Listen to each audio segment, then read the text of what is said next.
Okay, so balance oil is what they can't live without.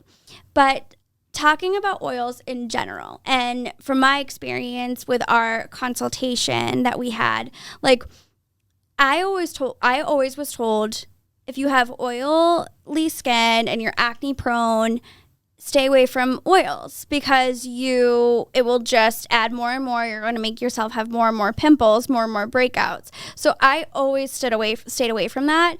And I was really surprised to learn from you, and not this most recent time. I actually learned back in the workshop a couple years ago. Yeah. So I've known this, but that it actually has the opposite effect. And will you explain why that is? Because I don't think people understand. It sounds like it's kind of backwards. Yeah, absolutely. So basically when you use a cleanser on the skin, you're stripping the skin too much. So that then tells the body to overproduce oil. And that causes, it's bad oil. So it's like a clogging oil. So it causes congestion. And that will essentially cause a blemish. So by kind of letting the skin do its thing, I call it like recycling the oils that you already have, you're kind of letting the body replicate its own oils, and it basically tells the skin that it's okay, that we don't need to produce more. So by cleansing, it really kind of screws up that process. And by putting an oil on the skin, you're actually doing the opposite and telling them, okay, we have enough oil on the skin. The skin is it's supple. It doesn't need anything else. So what happens is it balances the skin out. And that's how I got the name Balance Oil, because it does just that. Makes sense. Okay, but what is the difference between like an oil and a moisturizer? Yeah, like so a cream. Moisturizers have, they're usually water-based, so they don't have any oil in it. And oil can't have water in it because water and oil don't mix. So that's the difference. So technically, you could use a moisturizer on top of the oil, but it's just not necessary. It really won't penetrate through the oil. And if you put it on before, you're not going to get the benefits of the oil. So I personally just choose an oil over it. Yeah. Okay, good to know. For someone who has drier skin, would you still recommend the same steps? Yeah, so dry skin and dehydrated skin are very different, and they're often kind of confused. So dry skin is actually lack of, oh my God, I'm getting confused. Oh God, it's been a while. It's my fault.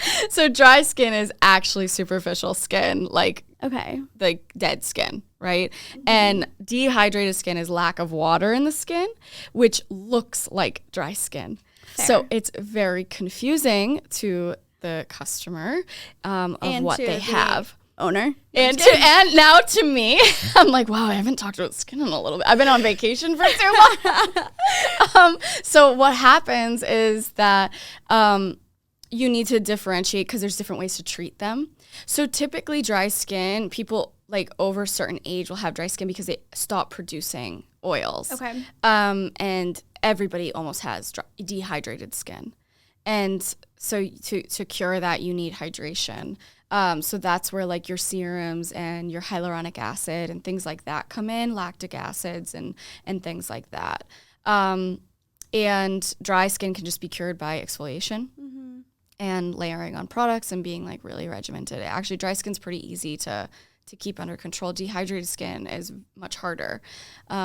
Because also it's like not just the skincare too, right? I mean, it's drinking water and it's what you eat. It's coming more from the inside out rather than the outside in. Yeah, and I always say like, I said this at one of my workshops and it got a laugh, but it's actually not funny.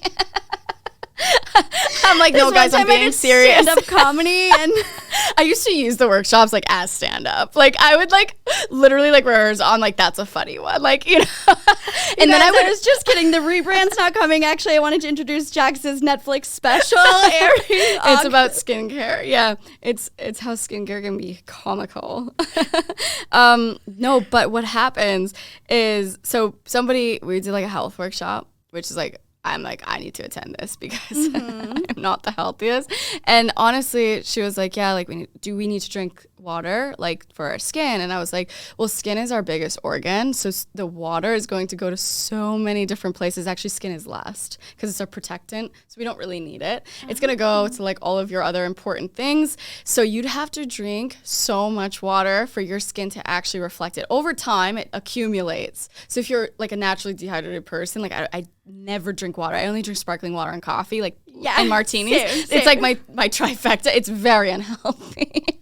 So I'm like, you'd have to drink a lot of water all the time to physically see a difference on your skin.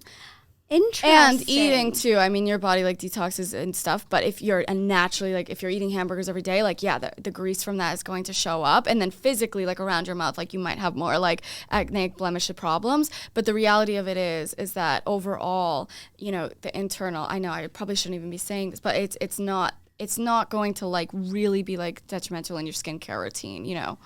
Yeah. That is. But drink water. But like drink water.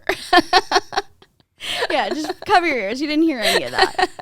Wait, that's really good to know. Yeah. I mean, it's the reality of it. Mm-hmm. I'm not a scientist or a doctor or any of these things, but that's what I truly believe. Like, right. I mean, it makes sense. It's like, come on, like, how much water do you have to drink to actually be hydrated? A freaking lot. No, truly. Well, I mean, and like they say, drink a gallon of water a day. Who can? Yeah. I would be in the bathroom every 30 seconds if I was drinking a gallon of water a day. I wish that I could. I try my best. Yeah, but you do your best, you know? Yeah. It's all balance and